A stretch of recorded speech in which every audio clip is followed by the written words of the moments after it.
그 좀 굉장히 혼란스럽죠, 그렇죠?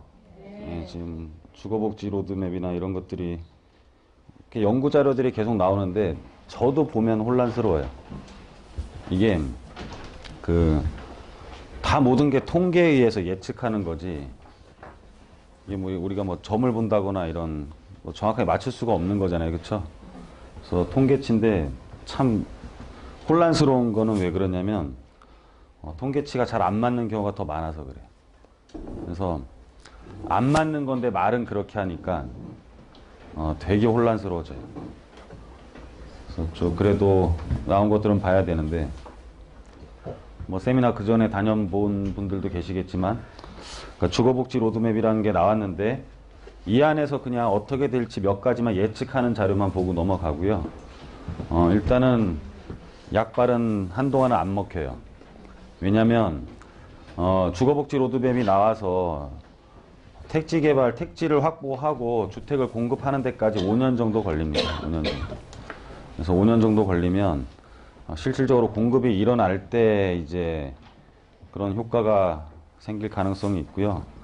그 안에서도 이제 멸실주택들도 생기고 여러 가지 또 사업이 되니 안 되니 또는 또 뭐 거기서 이제 반대하는 지역들도 많이 생길 것 같고 실효성이 그렇게 크게 있을지 의문입니다.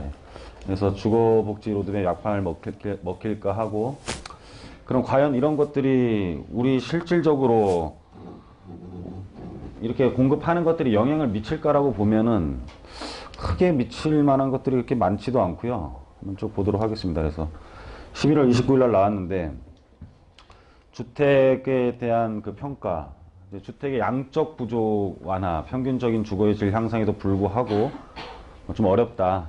어려워서 좀 공공이 공급을 해야 되겠다. 이제 사실은 그 뜻입니다. 공공이 실질적으로 공급을 하는 데에 주체가 돼야 되겠다. 그전에는 LH가 적자 기업이거든요.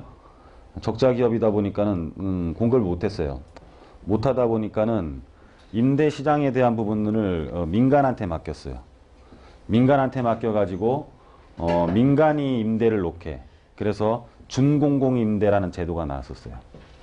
준공공 임대 제도. 그래서 내가 빚이 많아서 내가 못하니 네가 좀 해줘라. 그럼 내가 너한테 엄청난 혜택을 줄게. 양도소득세도 면제해주고 재산세도 감면해주고 소득세도 감면해줄 테니까는 좀 대신 좀 해줘라가 준공공 임대였는데 이게 올해 3년 연장한다라고 발표를 했어요. 3년 연장한다라고 발표를 했는데 사실은 좀 있으면 발표 나오겠지만은 정부가 직접 손을 대기 된다라고 하면서 준공공 임대는 내년으로 종을 쳐요. 이제 3년이 아니야. 그래서 그게 어제부로 일단은 법안은 통과됐어. 법안은. 그래서 내년까지 했고 아마 여러분들 이런 소식 잘 못 듣죠. 그렇죠. 예, 다 들으면 제가 할 일이 없지만.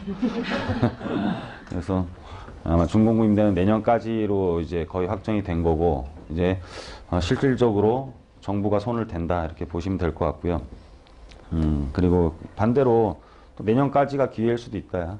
내년까지가 준공공 임대 혜택 굉장히 많습니다. 그 부분도 좀 이따 설명을 좀 드릴 거고. 수도권 신혼 희망타운 너무 뭐 행복주택, 보금자리주택, 희망타운 헷갈려 죽겠어요. 그렇죠? 레미안도 이름이 너무 많아졌죠, 이제. 예? 삼성이 짓는 것도 너무 많아져서 헷갈려 죽겠어. 여하튼 간에 이게 정부는요, 계속 이름을 바꿀 수밖에 없어요. 이 행복주택을 계속 이어서 못해. 뉴타운에서 재정비 촉진직으로 이름을 바꿔야 돼. 왜냐면 뉴타운이 잘 될까봐. 왜냐면 한나라당이 한 건데 민주당이 또 뉴타운으로 하면은 한나라당이 해놓은 걸 잘해버리는 거잖아요. 그러니까 이름을 바꿔버리는 거야. 그러니까 계속 이름이 바뀌는 거야. 내용은 똑같은데. 전에 한 당이 한 게 잘 될까봐.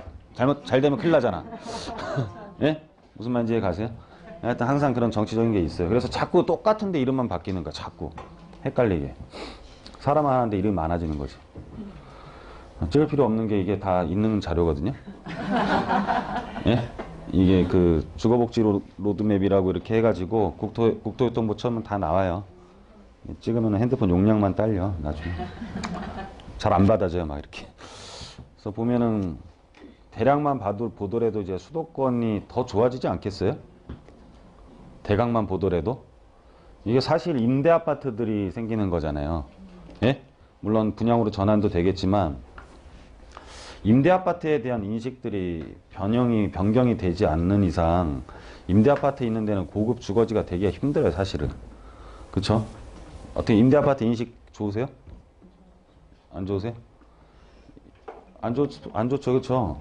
거의 뭐 메르스 환자 취급해, 임대 아파트. 옛날에는 어떻게 했어요, 이렇게? 아파트 재개발하면 여기 임대 아파트 단지 있고 여기 분양 단지 이렇게 따로 있었어. 그럼 여기 뭐가 생겨? 바리케이트. 못 넘어오게. 예? 이렇게 돌아가게. 그쵸? 그래서 거의 막 이런 취급을, 이러면서 그 다음에 이런 현상을 없애려고 뭐를 하냐면은 사회적인 혼합? 소시얼 믹스. 그래서 헬리오시티도 그렇고 요즘엔 어떻게 지어요? 사이사이에 임대를 놓죠. 예? 사이사이. 어떤 동에는 사이사이 이렇게 임대가 4층까지는 임대 아파트가 섞여 있잖아. 모르세요? 몰라? 레미안 퍼스티지도 이래. 레미안 퍼스티지도 임대 아파트가 있는 동이 없는 동보다 한 2억 정도 더 싸요. 왜냐면은 여기는 임대 아파트가 없고 여기는 임대가 있어. 왜 2억이 더 싸냐면은 남들에 대한 시선의 보상이야, 그게. 일로 들어가는 순간 사람들이 다 의심을 해. 저게 임대에 살까? 어? 그러니까는 그런 거에 보상으로 2억 정도가 더 싸. 그러니까 우리나라 인식이 그렇단 말이에요. 그쵸? 그래서 그런 걸로 놓고 봤을 때 서울 도심이 최고급 주거지가 될 가능성이 더 높아지겠지. 끝없이 더 올라가는 것 같습니다. 좋은 지역은 더 올라가고요. 이런 개념인 것 같아요. 그냥 에르메스에서 만약에 가방이 나왔는데 4천만 원이 나왔는데 다음에 6천만 원이라도 팔려. 응? 근데 MCM에서 100만 원짜리가 나왔는데 140으로 올리면 안 팔려. 그래서 지역의 특수상 많이 올라가도 되는 지역이 있는 것 같아요. 보니까 이제 우리나라에서만 좀 해당되는 경제 논리입니다. 약간. 그래서 아무래도 도심 쪽에 고급 주거지가 될 가능성이 더 훨씬 높습니다. 뭐 그 외 지역은 별로 관심 없고, 그쵸? 그리고 신혼부부 전용 구입 전세자금 대출 도입 이자 부담 경감. 소형 주택들이 벌써 또 움직이기 시작을 하는데 소형 아파트들이 많이 올랐는데 소형 주택들이 조금 더 상승할 걸로 예상이 돼요. 우리가 생애 최초 주택 자금 대출 이런 거 풀 때마다 소형 주택의 아파트 가격이 다 올랐거든요. 그러니까는 돈을 어느 부분에 많이 푸는지를 알면 돼요. 전세자금 대출을 풀어버리면 전세값이 어떻게 돼요? 엄청 올라가지. 그죠? 왜냐면 전세를 얻을 수 있는 돈이 많아졌으니까. 전세 물량은 안 늘어났잖아. 근데 전세 자금 대출을 푸는 거는 전세를 얻을 수 있는 돈을 많이 풀어놓은 거죠. 무슨 말인지 가요? 그리고 지금 신혼부부들 주택자금 대출을 풀어주면 신혼자금 애들이 얻을 수 있는 주택에 대한 돈을 많이 풀어놓은 거지. 올라가지. 그죠? 그쵸? 예전에 우리 LTV DTI는 처음에는 이게 6억 이상에 대해서만 적용을 했었거든, 옛날에는. 그러면은 6억 이하에서는 적용을 안 하니까 돈들이 일로 많이 몰렸을 거 아니에요. 얘네들이 어떻게 돼? 올라가는 거야. 그래갖고 항상 이런 정책들이나 뭐 나오면은 이게 어떻게 될까만 보면 되는 거예요. 돈이 어느 쪽에 영향을 받는지를 보면 아, 그게 먼저 움직이겠구나 예상을 하는 거지. 그죠? 예를 들어 자유경제구역이라든지 또는 뭐 제주도 같은 특별시 같은 경우에 외국인이 뭐 5억 이상 7억 이상 투자를 하면 뭐 시민권을 준다. 그러면은 거기에 돈이 많이 늘어날 수 있는 환경을 만들어 준 거잖아요. 그럼 거기가 올라가는 거야. 제주도도 그렇게. 그런 식으로. 그래서 항상 그 환경이 어디에 돈을 집중시키는지만 보면 별로 안 어려워요. 그냥. 그래서 신혼부부 전용 구입 자금 대출을 18년 1월부터 출시를 하게 되면 소형 주택에 대한 가격들이 또 한 번 상승할 가능성이 높아지지.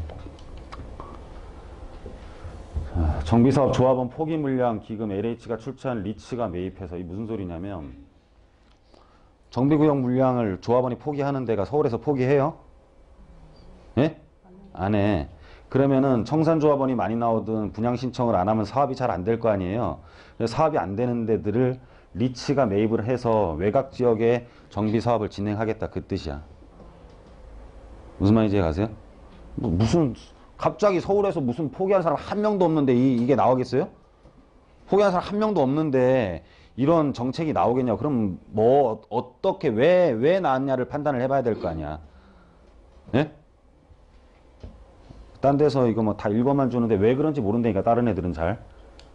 그래서 이 조합원 포기 물량들 이런 것들 그러니까는 그 외곽 쪽에 이제 정비 사업이 될 가능성이 이제 좀 잘 진행될 가능성이 굉장히 높아. 그래서 미분양에 대해서 내가 매입을 해주겠다라는 보증을 해주겠지 LH가. 무슨 말인지 이해 가세요? 이런 거야. 어떤 거냐면은 이렇게 되는 거겠죠. 이제 조합이 있고 이제 은행이 이제 돈을 빌려주지. 그리고 시공을 한단 말이에요. 근데 조합이 사업을 진행을 해야 되는데 분양이 잘 안 될 것 같아. 분양이 잘 안 되면은 시공사가 보증을 해야 된단 말이에요. 분양이 잘 안 돼도 내가 다 보증을 해줄게. 그러면은 은행은 조합원들 개별적으로는 아무도 못 믿죠. 그러니까 얘를 믿고서 이쪽에 이주비 대출부터 다 나가는 거야. 그냥 집단 대출로. 예? 이게 시공사의 지급 보증이라 그래요. 시공사의 지급 보증. 모든 정비 사업은 이렇게 돼가고 있어요. 예? 그래서 만약에 일반 분양이 별로 없어. 일반 분양이 별로 없으면은 시공사가 벌떼같이 몰려들어. 왜? 일반 분양이 별로 없다라는 뜻은 분양이 다 끝났다라는 소리지. 분양이 다 끝났으면 시공사는 리스크가 하나도 없는 거지. 예? 시공사의 리스크가 없고 하다 보니까 이런 데들은 사업이 잘 돼요. 근데 막 덕소라든지 이렇게 논밭까지도 막 정비구역에 포함돼 있어. 논밭대기가 주인이 하나인데 거기는 아파트를 엄청나게 지을 수 있으니 조합원 아파트 하나 주고 나머지는 다 일반 분양으로 늘어날 거 아니에요. 일반 분양이 너무 많으면은 지금은 건설경기 은행 이 시공사들도 재무 상태가 별로 안 좋기 때문에 은행이 얘도 못 믿는 거야. 그러니까 사업이 안 되는 거지. 이런 부분들을 만약에 LH가 보증을 해주고 미분양이 나더라도 내가 리츠로 돈으로서 다 사주겠다는 지방 어떤 재개발 같은 게 활성화는 되겠죠. 근데 반대로 활성화는 돼봤자 임대 아파트가 많아진다는 뜻이에요. 별로 안 좋지. 그러니까 결국은 집안 다 안 좋아 그냥. 고위 물량들. 자, 집주인 임대사업 방식 매년 이제 뭐 0.5만 5천호 이게 무슨 의미가 있냐라고 싶은데 하여튼 한대요 그냥. 자, 기존 대출 개량해가지고 이제 대출을 해주겠다. 임대를 하겠다라는 거죠. 그래서 이런 기존 주택에서 청년들이 많은데 고령층은 빼고 청년들 많은 데들이 이제 대학가 근처가 될 것 같아요. 그죠? 이쪽들 아마 사업들이 굉장히 잘 될 것 같고. 다가구 가격이 또 한 번 더 오를 가능성이 높고.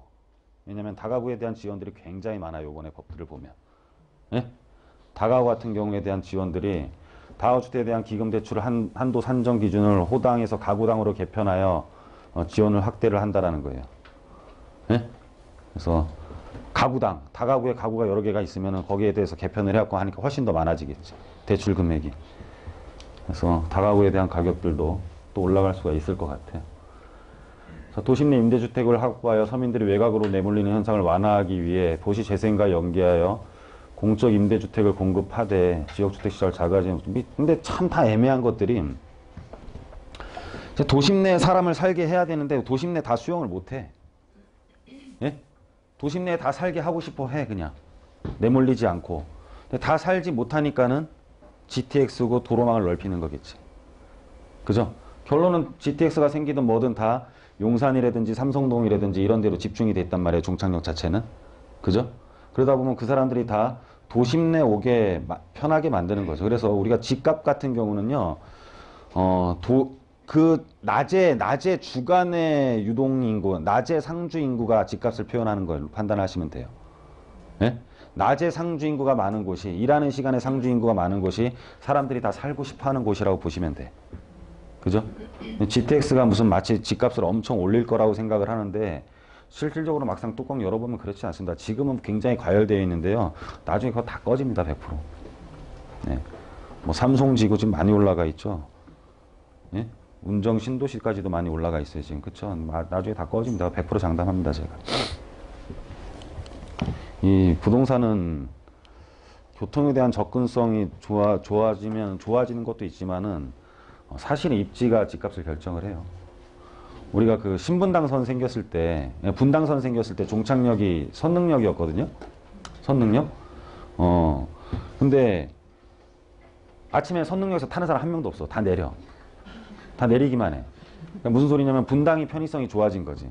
근데 집값은 상승률은 선릉 쪽이 분당보다 훨씬 더 높아. 무슨 말인지 가시죠? 예? 그래서 집값은 그럼 편의성에 좌우되지는 않는다.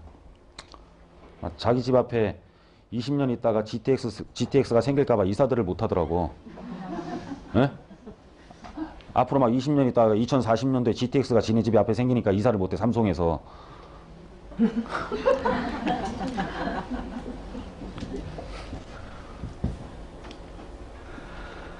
자, 사회 임대주택 활성화, 뭐 이거 다 마찬가지예요. 리츠를 만든다. 이번에 2018년 주택시장 전망을 봤더니, 주택산업연구원인데, 얘네들도 자신이 없는 것 같아, 보니까. 그전에는 자기가 한 말처럼 다 보고서가 나왔었거든요.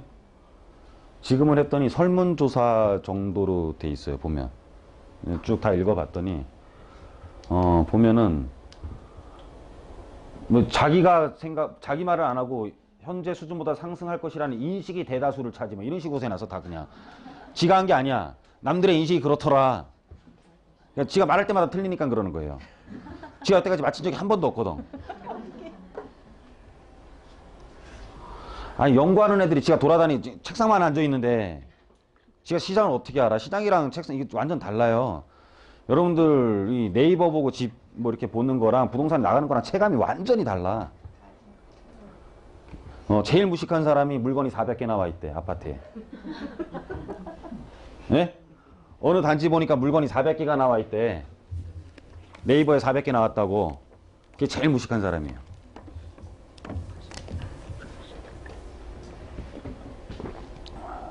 다 심각해지는데 표정이 다 자기가 이제